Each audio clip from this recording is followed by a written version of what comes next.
প্রস্থচ্ছেদের ক্ষেত্রফল বিশিষ্ট তারের এক প্রান্তে এত কেজি ভরের একটি বস্তুকে বেঁধে বৃত্তাকার পথে ঘোরাচ্ছে, তারটির অসহ পীড়ন দেওয়া ছিল। উল্লেখিত তারের অসহ বল কত? তা আমরা জানি অসহ পীড়ন মানে কি।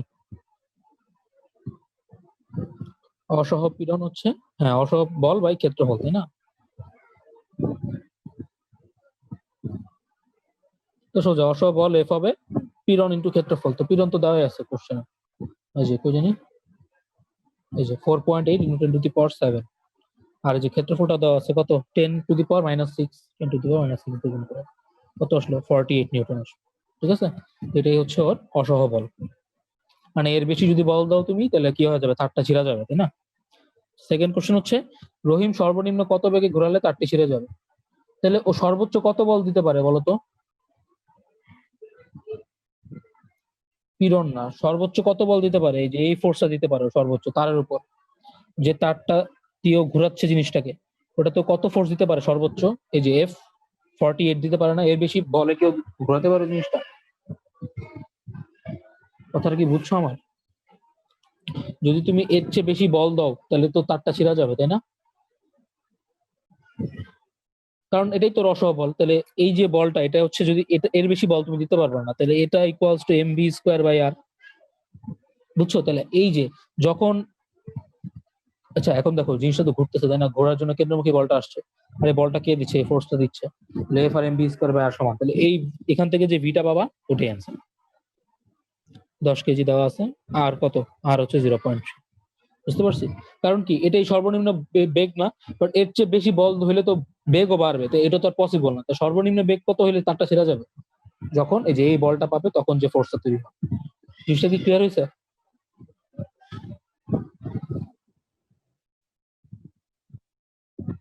হ্যাঁ, ওই অসবল মানে ডেফিনেশন তো এটাই, যে বলে হচ্ছে তারটা ছিঁড়ে যায়। তাহলে এখন যদি ওই বলটা যায়, তাহলে তো তারটা ছিঁড়ে যাবে। তো তারটা ছিঁড়ার জন্য তো যে ভি বেগটা কাজ করতেছে, তাহলে যে বলে জাস্ট একদম যে বলে ছিঁড়ে যাবে, ওইটাই তোর মিনিমাম বেগ, যার জন্য ছিঁড়ে যাবে। কারণ যদি এর চেয়ে বল বেশি দাও তুমি, তাতে বেগ বেড়া যাবে, তাতে এমনি তার ছিঁড়ে যাবে। সর্বনিম্ন কত বেগ দেওয়া যেতে পারে যখন ফোর্সটা এত হবে? 48 হবে। তাহলে 48 ইকুয়ালস টু এম হচ্ছে 10, v², আর হচ্ছে 0.3, যা আসে তাই আছে। 1.2 আসছে, যা আসে তাই আছে। ঠিক আছে, এই জিনিসটা ক্লিয়ার তো, যে সর্বনিম্ন কত বেগে ঘুরাইতে পারবে যখন ফোর্সটা হয়ে যাবে অসহ বলের সমান। ওকে, এটা খুব ইজি কোশ্চেন ছিল। পরের কোশ্চেনটা দেখো, দুইটা যে নল ছিল, তার ভিতরে হচ্ছে দুইটা গোলক ছিল, প্রথমটা R1, পরেরটা R2। প্রথমটা 2 মিলিমিটার, পরেরটা 3 মিলিমিটার। তাহলে কোশ্চেন ছিল, ছোট গোলকটি প্রান্তবেগ পাওয়ার পর 20 সেন্টিমিটার অতিক্রম করতে সময় নিছে এত, তরলের ঘনত্ব দেওয়া আছে, সান্দ্রতা গুণাঙ্ক দেওয়া আছে, প্রথম প্রশ্ন হচ্ছে, ছোট গোলকটির উপর সান্দ্রতা জনিত বল কত? আচ্ছা, সান্দ্রতা জনিত বল দুইভাবে বাইর করতে পারি আমরা। একটা কত ছিল, ইটা এ dv/dy, আর একটা ছিল 6π ইটা আর বি, মনে আছে? তা এখন এটা ইউজ করার মতো ডাটা আমার কাছে দেওয়া নাই। দেখো ক্ষেত্রফল নাই, আর এখানে স্তরের কথা বলে নাই, কোনো লেয়ার বা স্তরের কথা বলে নাই, তো এটা ইউজ করার এখানে কোনো প্রশ্ন আসে না। আর ইউজ করবো কোনটা, এটা স্টোকের সূত্র যেটা, F equals to 6π eta r v. তো ছোটটার জন্য বের করতে হবে, ছোট গোলকটা। ছোট গোলকের আর কত দেখো, এই যে 2 মিলিমিটার দেওয়া আছে, তাই না? তাহলে 2 মিলিমিটার, দ্যাট মিনস 2 × 10⁻³ মিটার। ইটা কত? সান্দ্রতা গুণাঙ্ক এই যে 0.83, একক আর লিখলাম না। আর ভি বের করতে হবে, দেখো প্রান্তবেগ বের করতে, প্রান্তবেগ বের করার জন্য একটা ডাটা দেওয়া আছে। ছোট গোলকটি প্রান্তবেগ পাওয়ার পর 20 সেন্টিমিটার অতিক্রম করতে সময় নিছে 2.9 সেকেন্ড। দেখো প্রান্তবেগের কথা মনে আছে, প্রান্তবেগ কি কনস্ট্যান্ট হয়ে যায় না বেগটা? এই যে এটাই তো প্রান্তবেগ, এই যে ভি। তাহলে প্রান্তবেগ পাওয়ার পর বাকি যে পথটা পাবে যাবে, ও কি সমবেগে যাবে না? তাহলে এটাই তো এর জন্য ডাটা দেওয়া আছে, সমবেগের সূত্র ইউজ করতে পারো। ভি কত হবে, s/t। আমরা জানি না এস ইকুয়ালস টু ভি সমবেগের ক্ষেত্রে। তাহলে ভি কত হবে, s/t হবে। দেখো এখানে দূরত্ব দেওয়া আছে, সময় দেওয়া আছে। দূরত্ব কত গেছে, 20 সেন্টিমিটার গেছে, আর সময় লাগছে 2.9 সেকেন্ড। ঠিক আছে, তাহলে 20 কে ইয়া করতে হবে, মিটার নিতে হবে। 20 × 10⁻² ডিভাইড বাই কত টাইম লাগছে, 2.9। কত আসে দেখো তো?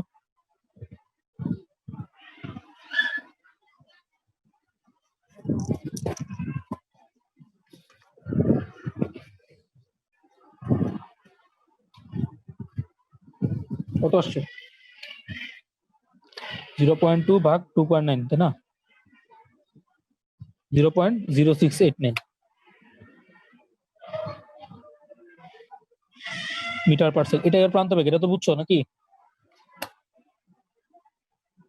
তাহলে এখানে অ্যান্সার কত হবে? 6 পাই 0.83 2 × 10⁻³ আর 0 × 0.0683 কত আসলে দেখি।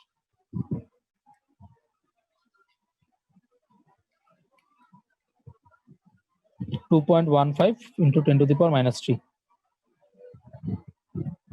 তাহলে সান্দ্র বল কত কাজ করতেছে, এটাই অ্যান্সার। বলো কি ইউজ করছো বলো।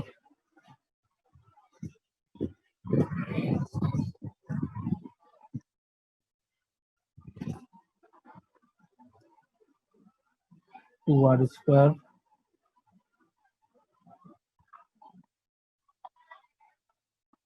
কত আসছে বলো তো একটু।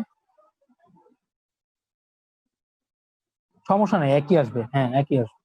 তুমি এটাও ইউজ করতে পারো, এটাও ওইটাও ইউজ করতে পারো। ওটা তো ওই যে ডেরাইভ করে পাইছিলাম v2r²। ধরো এখানে যদি এই যেটা ইউজ করছো তাই না, এখন যদি তোমাকে এখানে রো বা সিগমা দেওয়া না থাকতো তাহলে তো বের করতে পারতাম না তাই না, তখন তোমাকে বের করতে হতো। বুঝতে পারছো? সমস্যা নেই, তুমি যেটা দিয়ে বের করো অ্যান্সার একই আসবে, ঠিক আছে। আচ্ছা, পরের কোশ্চেনে কি বলছে, কোন গোলকটি আগে নিচে পড়বে, এটা পারো নাই তাই না। এখন তোমার এই সূত্রটা কাজে দিবে, একটু আগে যেটা বলতেছিলাম। দেখো প্রথম গোলকটার জন্য কি হবে বলো, v1 2r1² rho minus sigma g/9 এটা না, প্রথমটার প্রান্তবেগের সূত্র। আর দ্বিতীয়টার প্রান্তবেগের সূত্র কত হবে, 2r2² rho minus sigma g/9 এটা। এবার ভাগ করে দাও, তাহলে v1/v2 কত হবে, বাকি সব কাটাকাটি চলে যাবে, থাকবে r1/r2²। তাহলে v1/v2 হচ্ছে r1 কত 2, r2 হচ্ছে 3 স্কোয়ার, তাহলে v1/v2 আসতেছে 4/9, তাহলে v2 আসতেছে 9/4 ইন্টু v1 তাই না। দ্যাট মিনস v2 টা কি v1 এর চেয়ে বড়, v2 এর প্রান্তবেগ বেশি, তাহলে প্রান্তবেগ যার বেশি সে আগে কি হবে, মাটিতে নিচে পড়বে না, যার বেগ বেশি সে আগে নিচে পড়বে। সেম কারণ কি, তুমি একই সময়ে বলটা ফালাইতেছো, দেখো কোশ্চেনে বলা আছে একই সময় ছাড়ছে দুটো, পানির স্তরও সমান। যে বলটা আগে প্রান্তবেগ মানে যে বলটার প্রান্তবেগ বেশি হবে সেম সময় তো প্রান্তবেগ পাবে তাই না, কারণ কি একই বল, একই ধরনের বল, ম্যাটেরিয়াল সেম, তো প্রান্তবেগ একই সময় পাবে। ধরলাম এই মোমেন্টটা এসে আসছে, তো এখানে যদি প্রথমটার বেগ হয় ধরো কথার কথা 1, এটা কত হবে, এটা 9/4 গুণ, তাহলে এটা হবে 9/4। এটা কি হবে, তাড়াতাড়ি নিচে পড়বে না, এটা হচ্ছে, তাহলে সেকেন্ডটা আগে যাবে, এটা দ্বিতীয় বলটি আগে মাটিতে পৌঁছবে। বুঝতে পারছি? বুঝেছিল? যাই হোক, এই দুটো ছিল হোমওয়ার্ক, করে দিলাম। করছিলা তোমরা দুজন? কথা নেই। আচ্ছা, আজকে না নতুন ভাই, টপিক শুরু পারি হবে, ঠিক নাই। আছে। আচ্ছা বুঝছো তো, সলভ বুঝছো? হ্যাঁ সলভ জি। বুঝছি। আচ্ছা, আজকে নতুন টপিক শুরু হবে, পৃষ্ঠটান, ঠিক আছে। আচ্ছা, থিওরি মনে হয় আজকে শেষ হয়ে যাবে, এরপর সৃজনশীল দেখাইতে হবে 2 দিন, 2 দিন লাগবে আরো। আচ্ছা, পৃষ্ঠটান শুরু করবো আজকে। পৃষ্ঠটানকে আমরা টি দিয়ে লিখি, টি। টান মনে আছে, টান মানে কি, টেনশন না। আর এই টেনশন কোথায়, পৃষ্ঠে। পৃষ্ঠ মানে কি, সারফেস, উপরে। মানে ধরো তোমাকে যে এরকম একটা জিনিস দিলাম, এটা পৃষ্ঠ কোনটা, যে উপরেরটা না, এটাই তো পৃষ্ঠ, সারফেস। এটা ইংলিশ হচ্ছে সারফেস টেনশন। নামটা বুঝলে জিনিসটা খুব সহজে করতে পারো, হ্যাঁ। আচ্ছা, এটা ডেফিনেশনটা কাইন্ড অফ এরকম, দেখো আমি আগে লিখি ডেফিনেশন। পৃষ্ঠটানের ডেফিনেশন হচ্ছে T equals to F divided by L. যে পৃষ্ঠটানের ডেফিনেশন, প্রতি একক দৈর্ঘ্যে যে পরিমাণ বল কাজ করে, ঠিক আছে। এখন কোথায় কি কাজ করবে এটা বুঝতে হবে, কোন বল বা কিসের বল। ওকে, ডেফিনেশনটা আমি একটু বলি, শোনো, লিখতেছি। দেখো, কোন তরলের পৃষ্ঠে একটি সরল রেখা কল্পনা করলে উক্ত রেখার প্রতি একক দৈর্ঘ্যে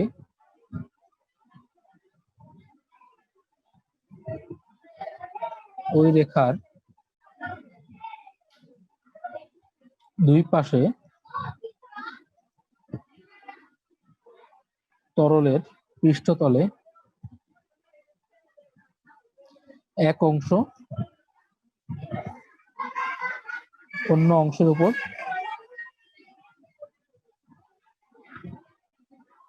যে স্পর্শীয় বল ক্রিয়া করে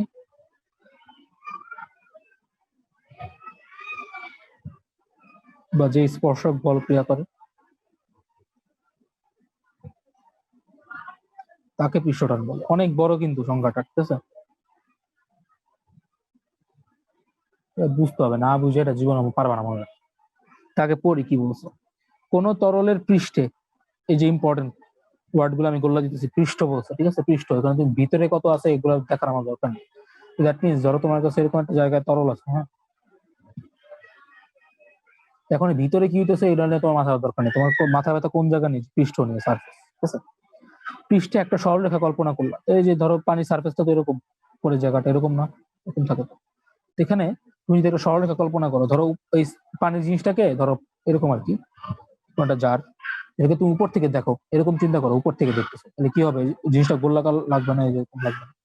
উপর থেকে যদি দেখো, এখানে একটা সরলরেখা কল্পনা করো, ধরলে এটা একটা সরলরেখা পৃষ্ঠে, পৃষ্ঠের উপরে, মানে জায়গায়, এই জায়গায় একটা সরলরেখা কল্পনা, ঠিক আছে, এই জিনিসটাকে তুমি উপরে থেকে দেখলে এরকম লাগবে। কল্পনা করলে উক্ত রেখার প্রতি একক দৈর্ঘ্যে, তো এখানে যে একটা রেখা আছে, এই রেখাটা দৈর্ঘ্য ধরলাম এল, ঠিক আছে, উক্ত রেখার প্রতি একক দৈর্ঘ্য, তো এখানে প্রতি একক দৈর্ঘ্য, আচ্ছা, ওই রেখার দুই পাশে, এখানে কয়টা পাশ তৈরি হয়েছে, দুইটা পাশ তৈরি হয়েছে না, একটা এই পাশে একটা এই পাশে। তরলের পৃষ্ঠতলে, পৃষ্ঠতল কোনটা, এই যে উপরের জিনিসটাই তো পৃষ্ঠতল, তো পৃষ্ঠতলের দুই দুই পাশে তরলের পৃষ্ঠতলে এক অংশ অন্য অংশের উপর যে স্পর্শক বল প্রয়োগ করে, তো বলটা কিরকম, স্পর্শক, দ্যাট মিনস এই যে উপরের সারফেসটা, ধরো এখানে কলমটা আছে, হ্যাঁ, তো কলমের একদম ছুঁই ছুঁই অবস্থায় স্পর্শক বল কাজ করে। তরলের স্পর্শ এখানে যে ধরো এটা হচ্ছে সরলরেখাটা, এই রেখার স্পর্শক কোন দিক আছে, দিক বরাবর আছে, এদিক বরাবর অসংখ্য স্পর্শক আছে, আঁকতে পারি আমরা, ধরলাম এদিক বরাবর একটা স্পর্শক, এদিক বরাবর অসংখ্য স্পর্শক আঁকা পসিবল, ঠিক আছে। যে হ্যাঁ হ্যাঁ, একদম সারফেস, ভিতরের দিকে পৃষ্ঠটান কাজ করে না, ঠিক আছে, আমি পরে দেখাবো। তো এখানে যে স্পর্শক পৃষ্ঠে স্পর্শক যে বলটা ক্রিয়া করতেছে প্রতি একক দৈর্ঘ্যে, ওটাকে আমরা পৃষ্ঠটান বলি, এটা এফ নাম দিলাম, সবগুলা সেম এফ, ঠিক আছে, সবগুলা মিলে এফ। তাহলে এখানে তাহলে কি বলতেছে, তাহলে ডেফিনেশনটা কি হলো, টি ইকুয়ালস টু এফ। তো বুঝছো কোন ফোর্স এটা, ফোর্সটা হচ্ছে স্পর্শক বল, কোথায়, পৃষ্ঠে। আর এলটা কি, কল্পিত সরলরেখার দৈর্ঘ্য, তাই না? জিনিসটা কি বুঝছো, বুঝবা না এত সহজে, তো সোজা না জিনিসটা, আগে দেখো জাস্ট এই জিনিসটা বুঝছো না, এফ কল্পিত না, এফ নিচেরটাই যে স্পর্শক বল, পৃষ্ঠে স্পর্শক বল, আর এল হচ্ছে কল্পিত সরলরেখার দৈর্ঘ্য।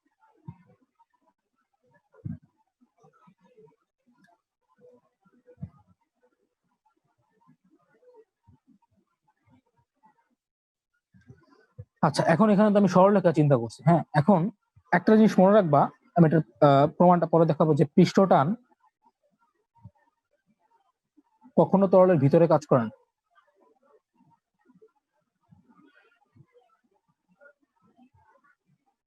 এটা নাম দেখে বোঝা যায়, তাই না, নাম কি, পৃষ্ঠটান না, তো ভিতরে কেমনে কাজ করবে, নামই তো পৃষ্ঠে টান, পৃষ্ঠেই কাজ করবে, তাই না, তো অলওয়েজ কোথায় কাজ করবে, অলওয়েজ সারফেসে টাচ, মানে কাজ করবে পৃষ্ঠটান। এখন তোমাদের কয়েকটা এক্সাম্পল দিই, তাহলে তোমাদের জিনিসটা ক্লিয়ার হবে, হ্যাঁ, যে পৃষ্ঠটানটা অ্যাকচুয়ালি তোমরা কোথায়, এক গ্লাসে পানি ঢাললে এই জিনিসটা দেখাবে, ধরো একটা গ্লাস আছে, এখানে পানি ঢালছে, হম, দেখবা যে তুমি যদি খুব কাছে নাও পানিটা, পানিটা দেখবা যে এরকম হয়ে আছে, পুরোটা পানি আছে, দেখবে একদম উপরের অংশে কি হয়ে থাকবে, জিনিসটা একটু বাঁকা থাকবে। এটা কি খেয়াল করছো কখনো, ছোটবেলায় যখন আর্ট করতা, আর্ট করলেও জিনিসটা কিন্তু এভাবেই করতো, কখনো কি এমনি আর্ট করছো যে এখানে একদম পানি স্মুথলি থাকে, কারণ আছে, তাই না, তো এই জিনিসটা একটু বাঁকা থাকে নিচের যে জিনিসটা, এই দেখো তো, আমি কিন্তু নিচের অংশ কখনো বাঁকা আঁকি না আমরা, এটা কারণটা কি, কারণ হচ্ছে সারফেস টেনশন, ঠিক আছে, পৃষ্ঠটা উপরে থাকে, এই যে উপরের দিকে একটা টান থাকে, পানিটাকে নিচের দিকে নিয়ে যাওয়ার একটা টান থাকে, ঠিক আছে, এর জন্য এই জিনিসটা বাঁকা থাকে। তো একটা এক্সাম্পল দিলাম পিছনে, আরো অসংখ্য এক্সাম্পল আছে। আচ্ছা, এখন তো সোজা একটা মানে কোশ্চেন আসতে পারে যে পৃষ্ঠটান কেন উপরের দিকে কাজ করে, ঠিক আছে, এটার ব্যাখ্যাটা কি, এটার ব্যাখ্যাটা দিছে হচ্ছে একজন সায়েন্টিস্ট আছে, নাম হচ্ছে ল্যাপ্লাস।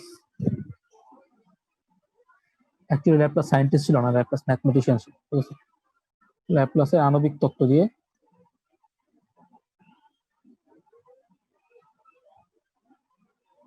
আমি কি ব্যাখ্যা করতে যেতেছি বুঝছো তো, যে খালি পৃষ্ঠেই কেন কাজ করতেছে এখানে, ঠিক আছে।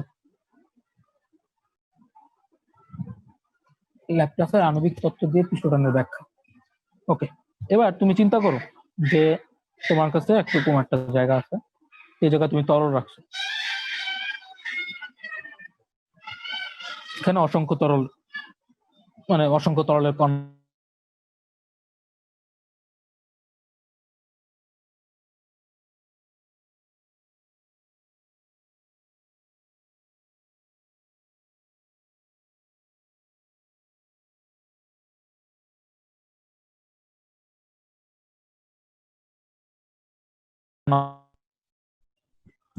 হ্যাঁ হ্যাঁ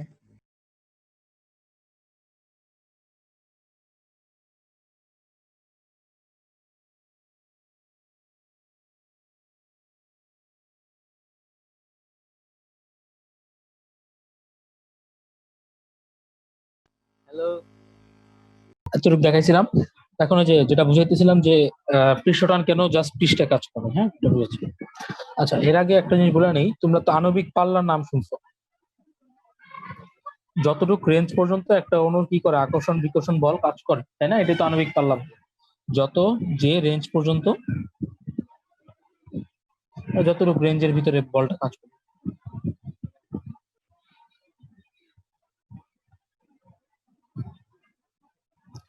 তাই না। তো নর্মালি অণুগুলোর ক্ষেত্রে রেঞ্জটা হয় 10⁻⁻৯ মিটার, ঠিক আছে, এটা হচ্ছে আণবিক পাল্লা। আচ্ছা, একটা জিনিস আছে প্রভাবগুলো। এই আণবিক পাল্লাকে ব্যাসার্ধ ধরে তুমি যদি একটা বৃত্ত বৃত্ত আঁকো, ওটাকে একটা প্রভাব গোলক বলে, ঠিক আছে। আচ্ছা, তো ধরলাম আমরা এখানে 5টা অণু নিছি, এ বি সি ডি। এই 5টা অণুর প্রভাব গোলক কোনটা, এই যে এই গোলক, এই যে এটা হচ্ছে প্রভাব অণু, কিন্তু অ্যাকচুয়ালি এটা দেখো, অণু কিন্তু পুরাটা না, অণু কিন্তু এই যে গোল্লাটা, এই যে, বাট ওর রেঞ্জটা কতটুকু আছে, এই যে এতটুকু পর্যন্ত রেঞ্জটা আছে, বুঝছো। কারণ স্বাভাবিক, এই যে পানি তো এতটুকু, অণু তো আর উপরে থাকতে পারবে না, তাই না। বা অণু তো এতটুকু ভিতরে থাকতে হবে, অণু কি আর আকাশের অণু নিয়ে আমার লাভ আছে, বাতাসের অণু, আমি তো পানির অণু। তো অণু কিন্তু অ্যাকচুয়ালি এটা, আর এই যে বৃত্তর মতো যেটা দেখা যাচ্ছে এটা হচ্ছে কি ওর প্রভাব। এই যে তাহলে এই অণুটা কতটুকু পর্যন্ত কাজ করবে, এই যে এতটুকু পর্যন্ত ওর আকর্ষণ বিকর্ষণ বল আছে। সিমিলারলি যে এই অণুটার এতটুকু পর্যন্ত ওর আকর্ষণ বিকর্ষণ বল আছে, এই অণুটার এতটুকু, এই অণুটার এতটুকু, এই অণুটার এতটুকু, ঠিক আছে, এতটুকু তো ক্লিয়ার। ওকে, এখন দেখো, তাহলে এই অণুটা, হ্যাঁ, তাহলে এই অণুটার ক্ষেত্রে দেখো তো কি হচ্ছে। এই অণুটার এই পাশে মানে তুমি চারপাশে কি আঁকতে পারো দেখো তো। মানে দেখো এই অণুটা পুরোটা পানির ভিতর আছে না, তাহলে এই অণুটা ধরো এই অংশটাকে অন্য একটা অণু কি করবে, আকর্ষণ করতে পারে আবার বিকর্ষণ করতে পারে। ধরো এই পাশে আকর্ষণ করতেছে আর এই পাশে বিকর্ষণ করতেছে, মানে এই অণুটার এক পাশে যদি আকর্ষণ করে আরেক পাশে ধর যদি বিকর্ষণ করে, অণুটার নালিফাই হয়ে যাবে না, টোটাল বলটা মানে জিরো হয়ে যাবে না। সিমিলারলি দেখো, এই ধরো এই অংশটা নিলাম, তাহলে এই অংশটা এই পাশে ধরো আকর্ষণ করতেছে, আবার এই পাশেও ধরো আকর্ষণ করতেছে। তো দেখো দুই পাশে অ্যারো দেখো, একটা এই দিকে আর একটা নিচের দিকে, দুইটা বিপরীত সমান, কাটাকাটি হয়ে যাবে। সিমিলারলি দুই যদি এই পাশে নাও, এটা এই পাশে, এটা এই পাশে, সিমিলারলি এটা এই পাশে, এটা এই পাশে। দেখো এই যে ভিতরে যে অণুটা, এটা কি চারপাশে কি আছে, অন্যান্য অণু দ্বারা কি আকর্ষণ বল ফিল করতেছে, তাহলে কি হচ্ছে সবগুলার টোটাল আকর্ষণ বলের মানে নেট ইফেক্ট কত, জিরো। সিমিলারলি তুমি এই অণুটার ক্ষেত্রে সেম কাহিনী বলতে পারো, যে এটার এদিকে থাকলে এটা এদিকেও থাকবে, এটা এদিকে থাকলে এটা এদিকেও থাকবে, এটা এদিকেও থাকবে। বুঝতে পারছো, তার মানে যে এ আর বি অণুর প্রভাব গুলোকের টোটাল ইফেক্ট কত, জিরো। কারণ কি এটার চারপাশে তো অণু আছে পানির অণু, তো সেগুলো কি করবে, আকর্ষণ বিকর্ষণ করবে। এখন দেখো এই যে সি অণুটার ক্ষেত্রে কি হচ্ছে দেখো, সি অণুটার ক্ষেত্রে দেখো তো, এটা ধরো এদিকে আছে, এটারও কোন দিকে আছে, ধরো এদিকে আছে, এটা এদিকে টানতেছে, ধরো এটা এদিকে টানতেছে। এখন এই যে উপরের দিকে কি পুরাটুকু আছে দেখো তো, উপরের দিকে পুরাটুকু টানতে পারবে, এতটুকু টানতে পারবে না। কারণ দেখো এই যে এতটুকুর উপরে মানে যে এই যে এই অংশটা, এটা তো বায়ুতে, পানির লেভেল তো এটা, তাহলে উপরের অংশটা কি ফাঁকা না, তো উপরের অংশ তো আর নাই। তাহলে দেখো এই যে এই অংশটা দেখো তো, এই এরোটা নিচের দিকে না, বেশি নিচের দিকে, আর এই এরোটা একটু উপরের দিকে। টোটাল ইফেক্ট আছে না, নিচের দিকে একটা ইফেক্ট আছে না টোটাল। এই জিনিসটা কি বুঝছো। ধরো এই অণুটাকে যদি আমি এখানে আলাদা করে আঁকি, সি অণুটাকে, তাহলে যে এই অণুটা অ্যাকচুয়ালি এরকম না, কারণ কি উপরের টুক তো পানির ভিতরে, বাতাসের ভিতরে। ধরো এই যে এটা ছিল এখানে, এই যে উপরের দিকে একটা ছোট অ্যারো, এটা হচ্ছে কেন্দ্রটা, অনুটা, এটা হচ্ছে নিচের দিকে। দেখো নেট ইফেক্টটা নিচের দিকে হবে না, এটা কি বুঝছো? এটা তো ছোট। সিমিলারলি তুমি এই অনুটার ক্ষেত্রে দেখো কি হচ্ছে, এটা নিচের দিকে, এটাও নিচের দিকে, এটাও নিচের দিকে। দেখো এটার উপরের দিকে কোনো ইফেক্ট নেই, তাহলে পুরোটা নিচের দিকে নেওয়া যাবে না। সিমিলারলি তুমি যদি এই অনুটা দেখো, এটার কেন্দ্রটা একটু উপরে চিন্তা করো, সমান আকারে নিলাম, এটার ক্ষেত্রে কি হবে বলতো? এটার ক্ষেত্রে আরো বাড়ে। আর আর যদি তুমি আরেকটু উপরে চিন্তা করতে, ধরো এখানে চিন্তা করতে, এখানে, হ্যাঁ, মানে একদম ধরো এখানে একটু লাগে আছে, এটা দেখো এটা কোনো ইফেক্টই নেই। বায়ুর অণু কোনো ইফেক্ট আছে? বায়ুর অণু কি পানির অণু কি ইফেক্ট করতে পারবে? তো আমরা কি দেখতেছি দেখো তো, যে সারফেসের যে এই দুইটা কি আছে দেখো তো, পানির ভিতরে আছে না তরলের ভিতরে আছে না? পানি বলতেছি বারবার, অ্যাকচুয়ালি তরল। বাট এখানে দেখো সি ডি ই, এই তিনটা অণু দেখো পৃষ্ঠের উপর আছে না? তো দেখো তো এই অণুগুলো নিচের দিকে একটা টান আছে, এটা দেখছো? এর জন্যই এই যে এই ঘটনাটা ঘটে থাকে, পৃষ্ঠের যে অণুগুলো আছে ওগুলা কি হয়, একটু বাঁকা হয়ে যায়। কারণ দেখো পৃষ্ঠের অণুগুলা নিচের দিক বরাবর একটা টান থাকে, বুঝতে পারছো? এটাই অ্যাকচুয়ালি পৃষ্ঠটা। আর এই জিনিসটা আমরা মাপি হচ্ছে টি কস এফ বাই এল। তোমাদের যদি পরীক্ষা আসে না, নর্মালি কতে অনেক সময় আসে। হ্যাঁ হ্যাঁ, একটু কার্ভড, ঠিক আছে। এটাই হচ্ছে ল্যাপ্লাসের আণবিক তত্ত্বের সাহায্যে পৃষ্ঠটানের ব্যাখ্যা। হ্যাঁ, ওকে। ব্যাসার্ধ ধরে যে বৃত্তটা আঁকবা তুমি, ওটাকে প্রভাব করো। আণবিক পাল্লাকে ব্যাসার্ধ ধরে যে বৃত্তটা, তো ধরো যে এই অণুটা, এটা ধরো যে এটা অণুটা, হ্যাঁ, এটা আণবিক পাল্লা ধরলাম এতটুকু, এটাকে ব্যাসার্ধ ধরে যে বৃত্তটা তুমি আঁকতে পারো, সেটা হচ্ছে প্রভাব। এই যে এখানে ধরলাম এটা আর, আরটা হচ্ছে আণবিক পাল্লা, আর যে বৃত্তটা আঁকলাম ওটা হচ্ছে প্রভাব।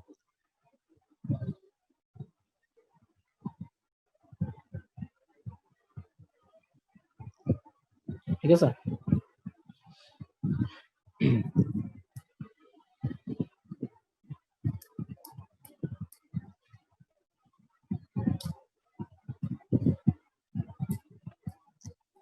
আচ্ছা, এখন একটা কোশ্চেন হতে পারে যে, তো ভাইয়া এটা তো পুরোটাই নিচের দিকে নেওয়া যাওয়ার কথা, তো এখানে তো একটু উপরে আছে, এটা আবার একটু নিচের দিকে আছে, তো এরকম হলো কেন, তাই না? তো একটা কোশ্চেন হইতেই পারে, এটার একটা ব্যাখ্যা আছে। সেই ব্যাখ্যাটা আমি পরে, এটা কি তুলছো?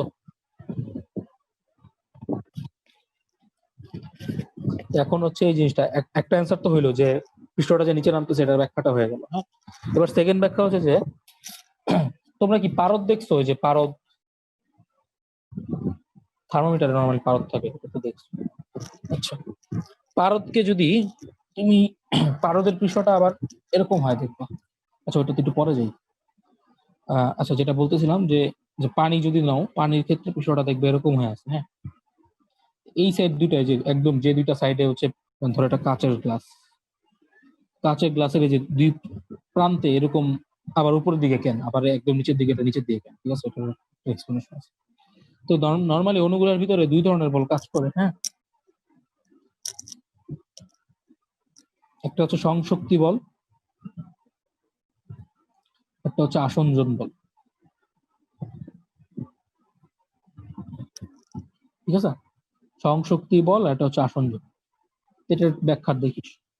সংশক্তি, সংশক্তি বল, সংশক্তি বল হচ্ছে একই ধরনের অণুর ভিতরে যে আকর্ষণ বল ক্রিয়া করে।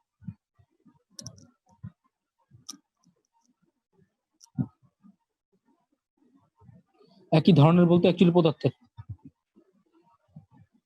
একই পদার্থের অণুগুলোর মধ্যে যে আকর্ষণ বল ক্রিয়া করে।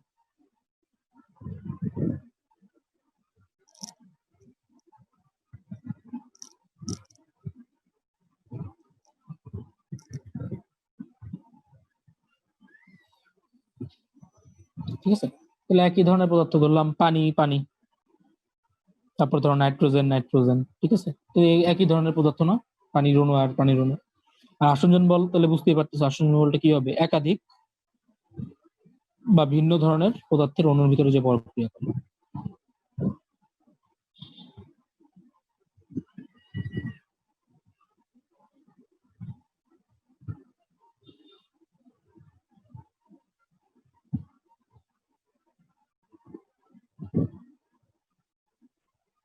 ঠিক আছে? ধরো তুমি পানি আর গ্লাস, এই দুটো কি ভিন্ন পদার্থ না? তো এগুলো এই দুটো অণুর ভিতরে, দুটো পদার্থের অণুর ভিতরে যে বল ক্রিয়া করবে ওটা হচ্ছে আসঞ্জন বল। আর পানির ভিতরে বা গ্লাসের অণুগুলোর ভিতরে যে বল ক্রিয়া করবে ওটা সংশক্তি। ঠিক আছে? এই দুটো বলের উপর ডিপেন্ড করো। যেমন তুমি যদি পানি নাও, তাহলে পানি দেখলে আমরা তখন যে চিত্র রাখতেছিলাম যে পানি নিলে সবসময় দেখবে পানির সার্ফেসটা এরকম নিচের দিকে আছে, ইউ আকৃতি। বাট তুমি যদি পারদ নাও, তো পারদ যদি একটা পাত্রে ঢালো দেখবে সার্ফেসটা এরকম হয়, ইউটা উল্টা হয়ে গেছে। ঠিক আছে? এটা ধরলাম পানি, আর এটা হচ্ছে মার্কারি বা পারদ। এটা কেন হচ্ছে? কাহিনী আছে। যদি সংশক্তি বল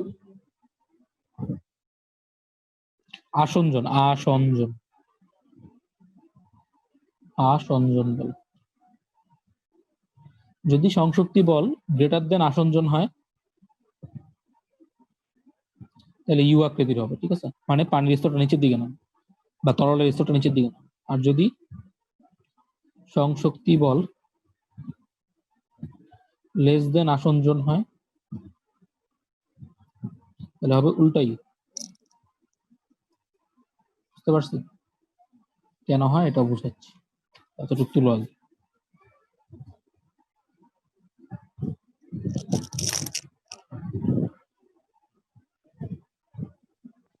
হ্যাঁ, পরে তুলে নেবো নি, আপনি এখন যদি তাড়াতাড়ি পড়াইতেন আর কি।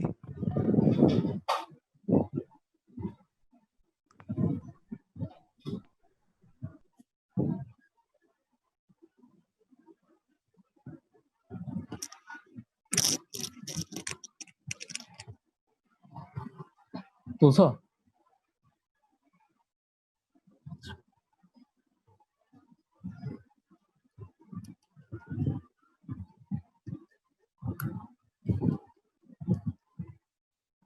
আচ্ছা, তাহলে এখন সংশক্তি বল, তো সংশক্তি বলগুলো কি নিজেদের ভিতরে কাজ করবে? তাহলে একটা পানির ক্ষেত্রে চিন্তা করো, পানির যে পানির অণুগুলো আছে, হ্যাঁ ধরো পানি এরকম ছিল না, সংশক্তি বলের অণুগুলা কি করবে? পানিগুলা মানে সংশক্তি বল, পানিতে একটু শুধু ইউ আকৃতির হয় পানি, তাই না? কারণটা কি? পানির সংশক্তি বল বেশি। এখানে দেখো, কাঁচ আর পানির অণুগুলোর ভিতরে আকর্ষণ কোথায় বলো তো? এই যে একদম এই জায়গাগুলোতে না? কাঁচ আর পানির অণুর আকর্ষণ বিকর্ষণ তো এই যে সার্ফ মানে মানে কাঁচের গা ঘেঁষে কাজ করবে, তাই না? তো এখানে দেখো পানির অণুগুলোর ক্ষেত্রে এই যে এখানে যে অণুটা আছে আর এখানে যে অণুটা আছে, হম, এই দুটো অণুর ভিতরে কি বল কাজ করতেছে বলতো? আসঞ্জন বল কাজ করতেছে না? এটা পানির অণু ধরলাম, আর এখানে তো একটা গ্লাসের অণু আছে। তো এই দুটার ভিতরে কি কাজ করতেছে? আসঞ্জন বল কাজ করতেছে। বাট এখানে যে পানি আছে আর এখানে যে পানি আছে, ভিতরে তো একটা পানি আছে। এই দুটোর ভিতরে আবার কি কাজ করতেছে? সংশক্তি বল কাজ করতেছে। কথাটা কি বুঝছো? সংশক্তি আর আসঞ্জন কিন্তু অলওয়েজ থাকে, বাট কোনটা বেশি কোনটা কম এটার উপর ডিপেন্ড করে। ঠিক আছে? এখানে ধরো এই যে এটা পানির অণু আর এটা পানি অণু, এই দুটা পানি অণুর ভিতরে কি কাজ করতেছে? সংশক্তি বল। আর এই পানি অণু আর এই গ্লাসের অণুর ভিতরে কি কাজ করতেছে?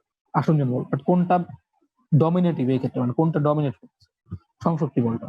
এই পানির ইন্টারাকশন বেশি, এর জন্য সার্ফেসের নিচে নামতেছে। ঠিক আছে? বাট এখানে আবার আসঞ্জন বলও আছে, এর জন্য নেট ইফেক্টটা একটু কম। বাট এখানে ক্ষেত্রে অণুটার কথা চিন্তা করো, এখানে জাস্ট কি আছে? এখানে পানি আছে, আবার এখানে একটা পানি অণু আছে। তো এখানে তো জাস্ট সংশক্তি বল আছে, তো ইফেক্টটা বেশি।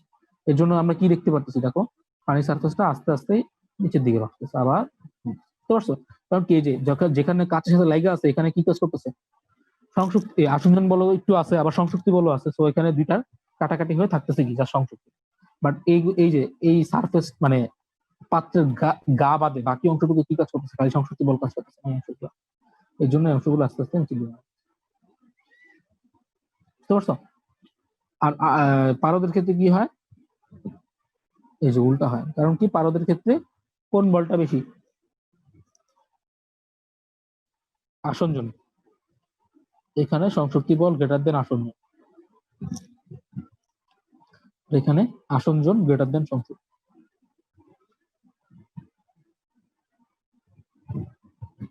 আচ্ছা, তাহলে এখানে কি হচ্ছে বলতো? ধরো এই অণুগুলোর ক্ষেত্রে, হম, এই দুটো অণুর ক্ষেত্রে কি হচ্ছে বলতো? সংশক্তি আছে, ধরো এখানে একটা অণু আছে, এখানে একটা অণু আছে, পারদের। তো এই দুটো অণুর ভিতরে কি কাজ করতেছে? সংশক্তি বল। আর এখানে যে গ্লাস আছে, হ্যাঁ, গ্লাস আর এই পারদের অণুর ভিতরে কি বল কাজ করতেছে? আসঞ্জন বল। কোনটা ডমিনেটিভ? আসঞ্জন বল। তা কাজ কি চাচ্ছে? পারদের অণুগুলোকে নিজের কাছে ধরে রাখতে চাইছে, বুঝছো? আর এই যে পারদের অণুগুলো কি যেতেছে? ওকে নিচের দিকে নিয়ে যেতে চাইছে না? এই যে ল্যাপ্লাসের তত্ত্ব অনুযায়ী নিচের দিকে নিয়ে যেতে চাইছে। বাট এখানে কোনটা বেশি ইফেক্ট করতেছে? পারদ আর কাচের ভিতরে যে বলটা ওটা বেশি কাজ করতেছে। পারদ কি যে কাজ কি যেতেছে, পারদকে নিজের কাছে রাখে, বা আবার সংশক্তি বল কি যেতেছে, ওকে নিচের দিকে নিয়ে যেতেছে। বাট কোনটা ডমিনেটিভ?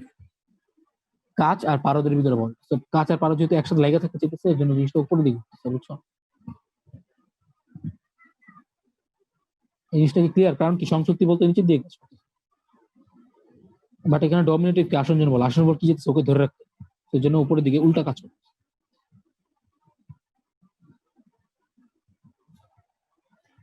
তো নেট কথা হচ্ছে যে যদি কখনো দেখো যে ইউ আকৃতির আছে তরলের শেপ, তাহলে বুঝে নিবে কোনো সংশক্তি বল ডমিনেটিভ। আর যদি কখনো দেখো যে উল্টা ইউ আকৃতির আছে, তো এখানে এটাকে কি বলবো, আসঞ্জন বল ডমিনেটিভ। ঠিক আছে। আবার বলি, সংশক্তি বল হচ্ছে নিজেদের ভিতরে ক্রিয়াশীল বল, আর নিজে একই ধরনের পদার্থের অণুগুলোর ভিতরে। আর আসঞ্জন হচ্ছে ভিন্ন ধরনের পদার্থের অণু। যেমন এখানে এটা গ্লাস, আর ভিতরে অন্য একটা তরল আছে, তো এটা তুমি কোন পাত্রে রাখতেছো ওটার উপর। ঠিক আছে। আচ্ছা, এখান থেকে একটা ডেফিনেশন আছে, সেই ডেফিনেশনটা হচ্ছে, দেখো ধরো পানি, পানির যে দুইটা জায়গায় পৃষ্ঠ লাগা আছে অন্য পদার্থের সাথে, যেমন এখানে গ্লাস, এটা ধরলাম পানি। হ্যাঁ, এখন দেখো এই যে যে দুইটা প্রান্তে লাগা আছে না, এই এখানে দুইটা প্রান্ত আছে না, এ আর বি, এই দুইটা প্রান্তে তুমি যদি একটা স্পর্শক আঁকো, স্পর্শকটা দেখো তো এরকম হবে না, ভিতরের দিকে আঁকবা, তরলের ভিতরে, এটা ফ্লুইড না, ভিতরের দিকে একটা স্পর্শক আঁকো। স্পর্শকটা হইলো না, এখানে যদি আঁকো এরকম হবে না স্পর্শক। বুঝতেছো আমার কথাটা? যে বিন্দুতে তরল আর অন্য পদার্থ, মানে এখানে গ্লাস, তরল আর কাঁচ যেখানে মিলিত হচ্ছে, ওখানে যদি তুমি একটা স্পর্শক আঁকো তরলের ভিতরের দিকে, তাহলে দেখো এখানে একটা কোণ তৈরি হইতেছে, বুঝছো? তরলের ভিতর দিয়ে একটা কোণ তৈরি হইতেছে না, থিটা, এটা একটা নাম আছে, এটার নাম হচ্ছে স্পর্শকোণ। ঠিক আছে।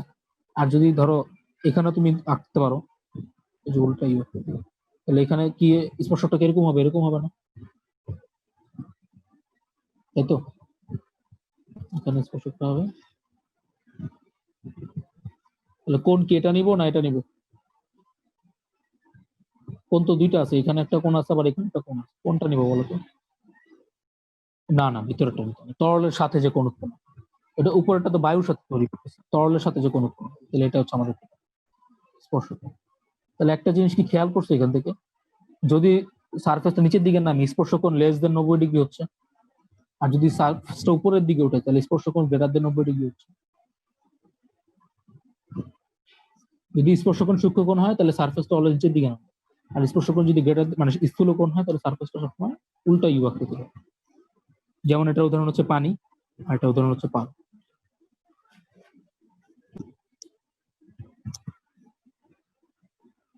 তো স্পর্শকোণের সংজ্ঞাটা আমি বলি, একটু জাস্ট তোমাদের বুঝাইলাম। সংজ্ঞাটা একটু বড়, বাট বুঝতে হবে। ঠিক আছে। কঠিন ও তরলের, এখানে কঠিন কোনটা? গ্লাস, তাই না? কঠিন, আর তরল হচ্ছে ধরো পানি। কঠিন ও তরল স্পর্শ বিন্দু, স্পর্শ বিন্দু কোনটা দেখো তো, এই যে এই দুটো স্পর্শ বিন্দু না? সিমিলারলি এখানে এই দুটো স্পর্শ বিন্দু, নাম দিই, ধরো এ বি আর এটা হচ্ছে C. A B C D কি স্পর্শ বিন্দু? তাহলে কঠিন ও তরল স্পর্শ বিন্দু হতে বক্র তরল তলে, তাহলে এখানে কি বক্র তরল না, এটা যে তরলটা বাঁকা হয়ে আছে, বক্র তরল তলে অঙ্কিত স্পর্শক, এই যে স্পর্শক আঁকছি না, অঙ্কিত স্পর্শক কঠিন বস্তুর সাথে তরলের মধ্যে, তরলের মধ্যে, আমি বারবার বলছি তরলের মধ্যে, এটা তো বুঝাইলাম। কারণ উপরে কোনটা কেন নেইনি, কারণ এটা তো তরলের ভিতরে না, এটা তরলের বাইরে। এখানেও তো, এখানে তো এই কোনটাও আছে, এটা কেন নেইনি, কারণ কি এটা তরলের বাইরে। তো তরলের মধ্যে যে কোন উৎপন্ন করবে সেটাই হচ্ছে উক্ত কঠিন আর তরলের স্পর্শ। আমি আরেকবার বলি, কঠিন ও তরলের স্পর্শ বিন্দুতে তরলের বক্রতলে অঙ্কিত স্পর্শক তরলের মধ্যে যে কোন উৎপন্ন করে সেটাই হচ্ছে স্পর্শ। মাথায় ঢুকছে? হ্যাঁ, একবার পড়লে বুঝবে। ঠিক আছে। তাহলে মাথায় রাখবা যে কোনটা তৈরি হবে এটা অবশ্যই ভিতরের দিকে হইতে হবে, আর স্পর্শক হইতে হবে, স্পর্শক যে কোনটা উৎপন্ন হবে। ঠিক আছে। আচ্ছা, তাহলে আমরা স্পর্শকোণ পেয়ে গেলাম। আর স্পর্শকোণের জন্য কি হচ্ছে এটাও দেখলাম, যে স্পর্শকোণ যদি লেস দেন 90 ডিগ্রি হয় তাহলে আমি এটা ক্লিয়ারলি এটা কি হচ্ছে, তরলের স্তরটা নিচের দিকে নেয়। আর স্পর্শকোণ যদি গ্রেটার দেন 90 ডিগ্রি হয় তাহলে তরলের যে স্তরটা ওটা উপরের দিকে। ঠিক আছে, এটা মাথায় রাখবে। এখানে কিন্তু অনেক তোমাকে বলা থাকবে না অনেক সময় কোশ্চেনে, তো তোমাকে বুঝে নিতে হবে। নিশ্চিত দেখি। আচ্ছা, আবার একটু ব্যাক করি স্পর্শ এই পৃষ্ঠটান জিনিসটা। ঠিক আছে, এখন স্পর্শকোণ কেমনে বের করবো এটার ডেরিভেশন আপনাকে দেখাবো। আচ্ছা, তাহলে ওখানে একটা জিনিস দেখাইছিলাম, টি হচ্ছে এফ বাই এল, মনে আছে নাকি জানি না, পৃষ্ঠটানের সংজ্ঞা দেখাইছিলাম। ঠিক আছে, এখানে এল আর এফটা খুবই ইম্পর্টেন্ট। এফটা বেশিটা ইম্পর্টেন্ট না, এলটা খুবই ইম্পর্টেন্ট, ঠিক আছে? তো আমি মনে আছে নাকি দেখি যে এল এর ব্যাখ্যাটা দিয়েছিলাম কেমনে, যে যেখানে একটা তরলের ওই যে উপরে একটা জিনিস সরলরেখা কল্পনা করছে। বাস্তবে জিনিসটা এত সিম্পলিফাইড। তো ধরো তোমার এখানে ধরো এটা পানির একটা সারফেস, হ্যাঁ পানি আছে এখানে। তো ধরো তুমি এখানে একটা ইয়া রাখছো, একটা আয়তাকার পাত্র রাখছো,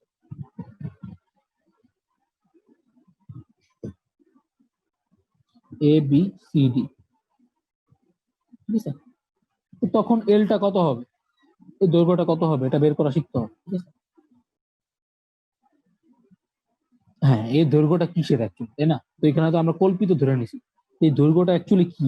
আচ্ছা, এই দৈর্ঘ্যটা হচ্ছে কোনো বস্তুর যতটুকু অংশ, লেখা নয়টা খাতায়, কোনো বস্তুর যতটুকু অংশ ব্র্যাকেটে লিখবা পরিসীমা তরলের পৃষ্ঠের সাথে লেগে আছে।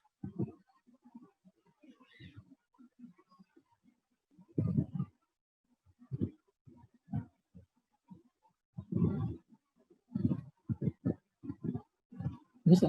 কোনো বস্তুর যতটুকু অংশ, অর্থাৎ নর্মালি পরিসীমা হয় জিনিসটা, যাই হোক, তরলের পৃষ্ঠের সাথে লেগে আছে, ঠিক আছে? পৃষ্ঠের সাথে কিন্তু, কারণ কি পৃষ্ঠটা নিয়ে আমরা কাজ করি। তেলটা অ্যাকচুয়ালি এটা, এখন তুমি চিন্তা করো যে এটা আয়তাকার পাত্র রাখছো, হ্যাঁ ধরো আয়তাকার পাত্রটা পৃষ্ঠের উপর আছে, তাহলে আয়তাকার পাত্রটা তো এইভাবে আছে, উপর থেকে চিন্তা করো তো জিনিসটা কি এরকম। তাহলে আয়তাকার পাত্রে যে চারটা বাহুই লাগা আছে না পানির সাথে, তুমি কি জিনিসটা ভিজুয়ালাইজ করতে পারতো? ধরো একটা ম্যাচের কাঠি, হ্যাঁ সরি ম্যাচের কাঠি, ম্যাচের বক্স পানির উপর তুমি ভাসায় রাখো। ম্যাচের বক্স ধরো এরকম আছে, এই ম্যাচের বক্সে তো ধরো এটা পানি, এরকম দেখবা না, ধরো এরকম পানির সাথে লেগে থাকবে না পুরোটা। উপর থেকে চিন্তা করো, উপরের উপর থেকে যদি চিন্তা করো ম্যাচের বাক্সটা এরকম, তো এই জিনিসটাই তো পানির ভিতর লেগে আছে, ধরো এটার পাত্রটা উপর থেকে দেখতেছো, এরকম দেখবা না? তা পানির সাথে কতটুকু লেগে আছে বলো তো? দেখো আমি গাঢ় করছি, পরিসীমাটা লেগে আছে না পুরা? তাহলে এটা যেহেতু আয়তাকার, তাহলে এটার পরিসীমা কত হবে? 2 × a + b, এটা দৈর্ঘ্য ইন্টু প্রস্থ ইন্টু প্লাস ইন্টু 2, বুঝতে পারছো? এলটা এখানে কত এই ক্ষেত্রে? 2 × a + b। এই জিনিসটা ধরো তুমি একটা বর্গাকার পাত্র রাখছো পানির ভিতরে, এ দৈর্ঘ্য, তাহলে এই ক্ষেত্রে এল কত হবে? 4a হবে। ধরো এটা দৈর্ঘ্য, এলটা কিন্তু ভ্যারিয়েবল, এলটা ফিক্স না, এক একটা ক্ষেত্রে এক এক রকম, ঠিক আছে? ধরো আয়তক্ষেত্র গেল, এখানে এখানে বর্গক্ষেত্র গেল। ধরো তুমি একটা সিলিন্ডার ভাষায় রাখছো পানির ভিতরে, সোজা কথা হচ্ছে কতটুকু পানি তরলের সাথে লাইগা আছে ওটা দেখতে হবে। ধরো সিলিন্ডার এরকম আছে, ঠিক আছে? সিলিন্ডার ভাষা আছে, 2πr হবে খালি। ধরো সিলিন্ডারটা এইভাবে আছে, হ্যাঁ কমপ্লিকেটেড, এখান থেকে বোঝা যাচ্ছে না এখানে আছে। ধরো এটা পানি, সিলিন্ডারটা এরকম আছে, থাকে না অনেক সময় যে অর্ধেক ডুবে আছে অর্ধেক ভাসা আছে, থাকে তো নাকি? তাহলে এটা কত হবে বলো? পুরাটা ক্ষেত্রফল কত আসে? 2πr_l না? এই এতটুকু 2πr, দৈর্ঘ্য হচ্ছে l। এখানে তো পুরাটা না, অর্ধেক ধরো ভাইসা আছে, তাহলে অর্ধেক অংশ লাগে আছে না পানির সাথে, তাহলে এটা ডিভাইড বাই 2।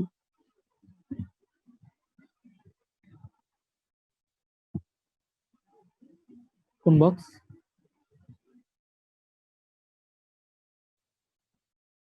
ওটা তো সেমই হইতো, ওটা তো সেমই হইতো। দেখো ম্যাচের বক্স যদি ডিবাও থাকে, ধরো যে এরকম ডিবা আছে অর্ধেক, আর অর্ধেক ভাইসা আছে, হ্যাঁ তুমি উপর থেকে জিনিসটা দেখো এরকম মনে হবে। এই যে দুইবা আছে না, একটু নিচের দিকে দুইবা আছে, বাট উপরে কতটুকু লাইগা আছে পানির সাথে লাইগা আছে কত? সেম না? সেম, উপর থেকে চিন্তা করো, পার্শ্ব থেকে দেখলে বা পার্শ্ব দৃষ্টি থেকে তুমি চিন্তা করলে পারবা না। বার্ডস আই ভিউ মানে উপর থেকে চিন্তা করো, উপর থেকে যদি দেখো তুমি কি মনে হবে? পুরোটুকু মানে যতটুকু লাইগা আছে অতটুকু নিতে হবে না আমাকে? একটা পানির সাথে তো কতটুকু লেগে আছে, ম্যাচের বাক্সের ভিতরে তুমি ছোট বাসায় ওটা দেখতে পাচ্ছ একটা গ্লাসের ভিতরে ম্যাচের বাক্স, ঠিক আছে? আচ্ছা তাহলে এখানে তো বুঝলা তো জিনিসটা, এলটা কতটুকু হবে? এলটা হচ্ছে যতটুকু অংশ পানির সাথে লাইগা থাকবে বা তরলের সাথে লাইগা থাকবে, ওটা হচ্ছে, ঠিক আছে জিনিসটা। আচ্ছা এখন ধরো এই পানির ভিতরে তুমি একটা বল ছেড়ে দিলা, হ্যাঁ বলটা ভিতরে ডুবে গেল, তাহলে এখানে এল কত হবে? আচ্ছা ধরো তোমাকে এরকম আমি দিয়ে দিলাম যে পানি আছে আর এখানটা বল রাখছো তুমি, ইয়া দিয়ে দিছি আমি, এ বল বল দিয়ে দিছি, ধরো 40 নিউটন বল কাজ করতেছে, আর এটার ব্যাসার্ধ দিয়ে দিলাম ধরো 0.1 মিটার। তোমাকে বলছি পৃষ্ঠটান কত বের করতে।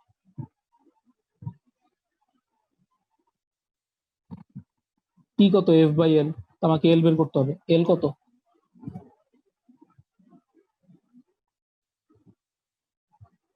হ্যাঁ তাহলে 2 পাই আর হওয়া উচিত, তাই না? তাহলে f by 2 pi r, but এই ক্ষেত্রে এটা হবে না, এখানে অ্যান্সারটা 0।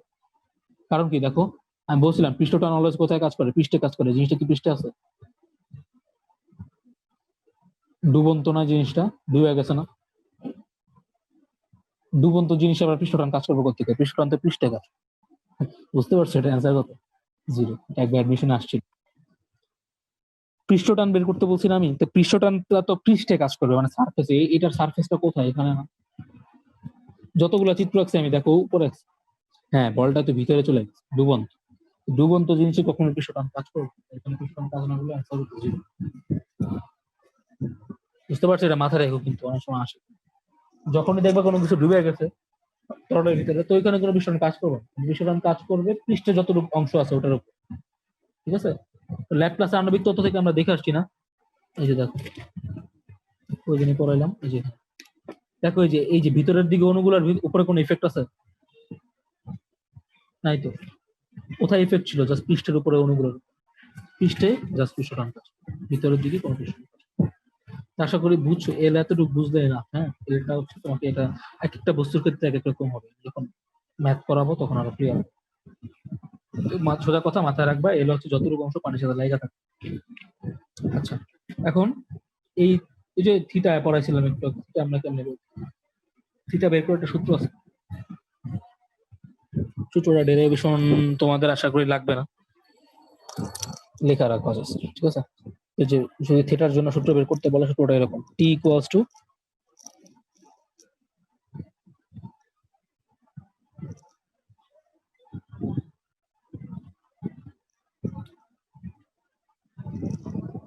এটা হ্যাঁ, তো এখন এটা বুঝতে হবে এটা কোন জায়গা থেকে কেমনে বের করছে। তো আমি বলে দিই, ব্যাখ্যাটা লাগবে না। এটা বের করছে অ্যাকচুয়ালি একটা কৈশিক নল নিছে এখানে,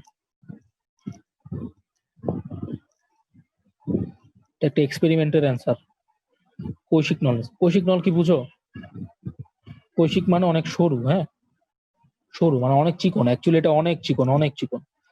বুলেট দেখছো না? বুলেট, বুলেটের বুলেট তো অনেক মোটা হয়, বুলেটের চেয়ে বুলেটের ধরো 1000 ভাগের 1 ভাগ এরকম, ঠিক আছে? এত চিকন একটা সরু নলের ভিতরে পানি নিচে, আর ধরো ইয়া নিচে, পানি সারফেস আসে এরকম, আর তোমার পারদের সারফেস আসবে এরকম। এখান থেকে তুমি থিটাটা কেমনে বের করবে? এখানে থিটা তো এটা, এটা এটা, এটা হচ্ছে এটা, থিটাটা কেমনে বের করবো? এটা হচ্ছে এটা, ঠিক আছে? এখানে টিটা কি, কোনটা কি আমি লিখে দিই, টি হচ্ছে তরলের পৃষ্ঠটান,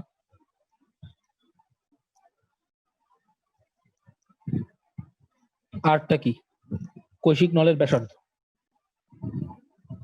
এই যে নলটা নিছি না আমি, নলটা, নলের একটা ব্যাসার্ধ আছে না আর, এটা হচ্ছে কৈশিক নল।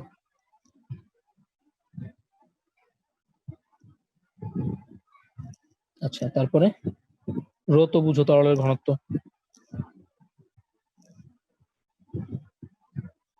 এইচ কি, এইচটা বুঝতে হবে। দেখো ধরো তুমি এইচটা কি অ্যাকচুয়ালি, ধরো এরকম আছে, হ্যাঁ তুমি ধরো একটা পাত্রে রাখছো, তো কৈশিক নলটা তো ডাইরেক্ট তুমি কোথাও ঢুকায় দাও না, তরলটা তো ঢুকতে হবে।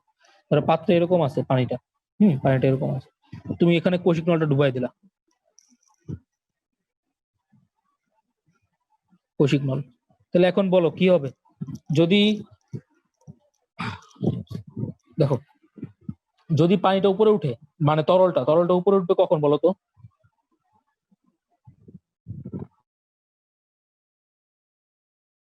তাদের হয়, ঠিক আছে? ধরো পানি হলে এটা উপরে উঠবে, আর যদি তরলটা নিচে নামে, পারদ, ওর এখানে পারদ আছে, এটা নিচে নামলে কি হবে জানো? এই যে লেভেলটা নিচে চলে যাবে, মানে পারদটা উপরে উঠতে চাবে না। এটা তো স্বাভাবিক, কারণ কি কৌশিক, এই যে এই পারদের ক্ষেত্রে কি হয় বলতো, আসঞ্জন বলটা বেশি না, তো কি চাবে, ওকে আটকে রাখতে চাবে। কারণ কি যে তরল আর গ্লাসের ভিতরে আসঞ্জন বল বেশি, তো এটা আটকে রাখতে যাবে, এটা তো উপরে উঠতে দিবে। বাট এখানে কি আসঞ্জন বল তো কম, তো এই দুটার আকর্ষণ বল মানে সংশক্তি বল বেশি, এই জন্য জিনিসটা উপরে উঠে যাবে। ঠিক আছে, এটা মাথায় রাখবে, এটা মনে রাখতে পারো এইভাবে, যাদের থিটা লেস দেন 90 ডিগ্রি তারা উপরে ওঠে, যাদের থিটা গ্রেটার দেন 90 ডিগ্রি তারা কি হয়, নিচে নামে। তাহলে দেখো ইনিশিয়াল একটা লেভেল ছিল না পানির, এখান থেকে কতটুকু উপরে উঠছে, এতটুকু উপরে উঠছে না, এটা হচ্ছে এইচ, আর এখানে কতটুকু নিচে নামছে, এটা হচ্ছে এইচ। ঠিক আছে, যতটুকু উপরে উঠে আর যতটুকু নিচে নামে ওটা হচ্ছে এইচ, যতটুকু উপরে অথবা নিচে নামে। ঠিক আছে, তো এটা বুঝতেই পারতেছো, যদি উপরে উঠে এটা পজিটিভ নিবা, আর যদি নিচে নামে এটা নেগেটিভ নিবা।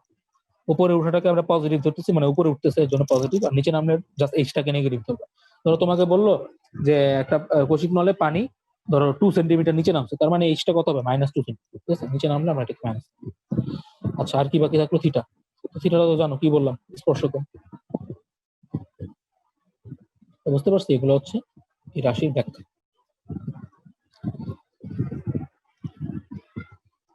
একটা এক্সাম্পল করাই।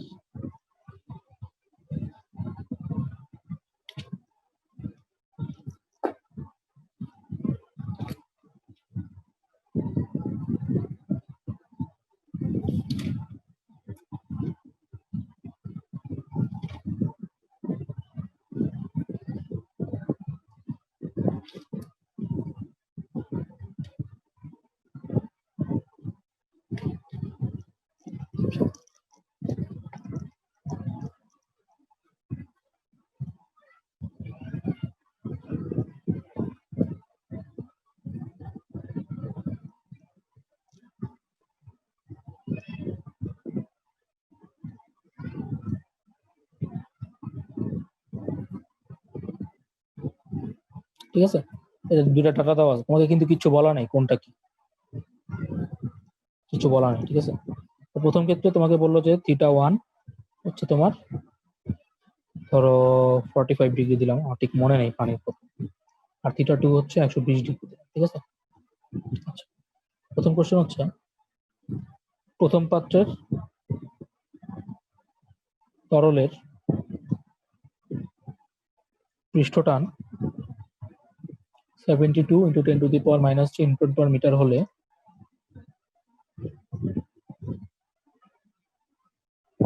আচ্ছা, দুইটা কৌশিক নলের ব্যাসার্ধ সেম। ঠিক আছে, আর ধরলাম 0.1 মিলিমিটার, সেম মিটার হলে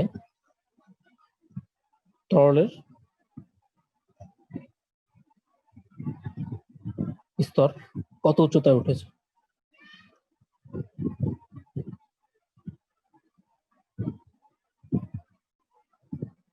রো ইকুয়ালস টু 10⁻²। পারবে না এটা, রো দেওয়া আছে, এটা অ্যান্সার। এর সঙ্গে ইয়া কি হবে, সূত্র T equals to R rho G H plus 1/3/2 cos theta. মান বসাই দিবা, টি কত আছে 72 × 10⁻³ আর হচ্ছে 0.1 × 10⁻³ এটা 10⁻³ এইচ বের করতে বলছে 1/3, আর হচ্ছে 2 cos 45। বুঝছি, এখান থেকে এইচ পাওয়া যাবে, কত উচ্চতায় উঠছে পাওয়া যাবে। আচ্ছা, সেকেন্ড কোশ্চেন হচ্ছে দ্বিতীয় ক্ষেত্রে তরল নিচে নামে গাণিতিক ভাবে বিশ্লেষণ করো।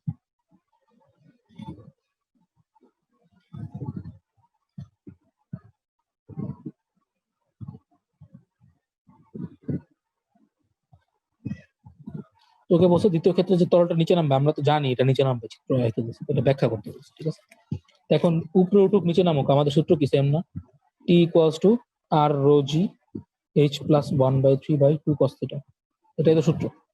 এখন তোমাকে দ্বিতীয়টা টিও বলে নাই, কিছু দেওয়া নেই কোশ্চেন। ঠিক আছে, জাস্ট ব্যাখ্যা করতে বলছে, তুমি এটা কি পাশে নিয়ে আসো, 2t cos theta by R rho g minus 1/3 cos to h, এরকম আসবে।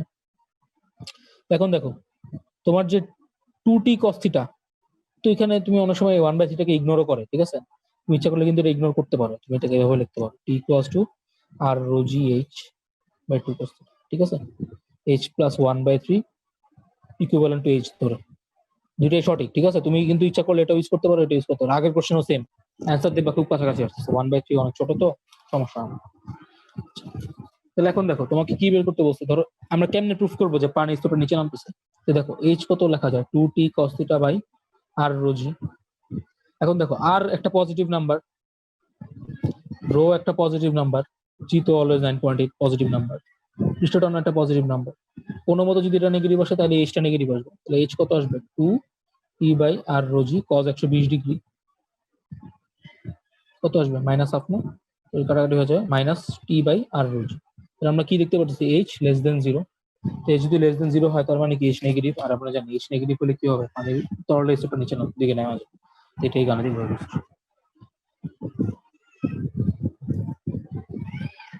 বুঝতে পারছি? দেখো সূত্র কিন্তু এই দুইটার যে কোনো একটা ইউজ করলেই হবে। এইচ প্লাস বইয়ে দেখবে অনেক জায়গায় এইচ প্লাস 1/2 ইউজ করছে, এমন জায়গা করেনি। তোমার ইচ্ছা ইচ্ছা আর নর্মালি এটা মনে রাখা better, h r rho g by 2। আমার ওটা মনে হয় আমি এটা ইউজ করি। ঠিক আছে, অ্যান্সার খুব একটা হেরফের হবে না, সেটাই ইউজ করতে হবে। আর ব্যাখ্যাটা বুঝছো কেন এটা গাণিতিক ভাবে কেন বিশ্লেষণ করলাম যে পানিটা নিচে নামছে? কারণ এইচটা নেগেটিভ আসছে। হ্যাঁ, এইচ পজিটিভ আসা মানে তরলের স্তরটা উপরে দিকে, আর এইচ নেগেটিভ আসা মানে তরলের স্তরটা নিচে দিকে। তো এখানে যদিও কোনো ডাটা দেওয়া নেই কোশ্চেন, এবার তাও অ্যান্সারটা কমে।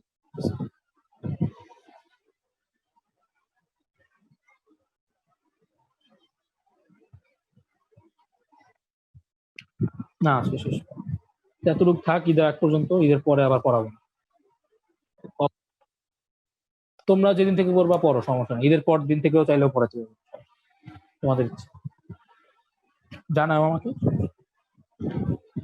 ঠিক আছে, ভালো মতো ঈদ করো সবাই, ঈদ মোবারক।